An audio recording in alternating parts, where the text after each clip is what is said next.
Hi friends, എല്ലാവർക്കും ഉപ്പും പുളിയും കുക്കിങ്ങിലേക്ക് സ്വാഗതം. ഇന്ന് മധുരക്കിഴങ്ങ് പുഴുങ്ങുന്നത് എങ്ങനെയാണെന്ന് നോക്കാം.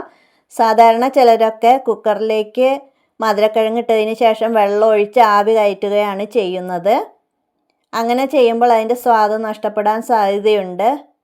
അതിനാൽ ഇതേപോലെ ഒരു സ്റ്റീമർ വെച്ച് അതിലേക്ക് മധുരക്കിഴങ്ങെല്ലാം കഷ്ണങ്ങളാക്കി ഇട്ട് കൊടുക്കുക. ഇതുപോലെ കഷ്ണങ്ങളാക്കി ഇടുന്നത് പെട്ടെന്ന് വെന്ത് കിട്ടാനാണ്.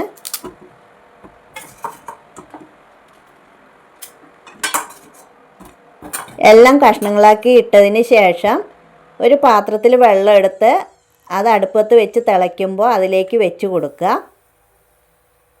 ഒരു മൂടിയും കൊണ്ട് മൂടി വയ്ക്കാം. ഒരു 20 മിനിറ്റ് വരെ മീഡിയം ഫ്ലെയിമിൽ വെച്ച് വേവിച്ചെടുക്കാം. 20 മിനിറ്റ് കഴിഞ്ഞതിന് ശേഷം ഞാനിവിടെ നിന്ന് എടുത്ത് നോക്കുന്നുണ്ട്. അപ്പോൾ ഏകദേശം എല്ലാം വെന്ത പോലെ ഉണ്ട്. ഒന്ന് കുത്തി നോക്കാം. അപ്പോൾ കത്തിയും കൊണ്ട് കുത്തുമ്പോൾ അത് നന്നായിട്ട് താഴുന്നുണ്ട്. അപ്പോൾ അതിൻ്റെ ഉള്ളൊക്കെ വെന്തെന്ന് മനസ്സിലാക്കാം. ഇപ്പോൾ നമ്മുടെ മധുരക്കിഴങ്ങ് നന്നായി വെന്ത് കിട്ടിയിട്ടുണ്ട്. ഇത് മുളക് ചമ്മന്തിയൊക്കെ കൂട്ടി കഴിക്കാൻ നല്ല ടേസ്റ്റാണ്.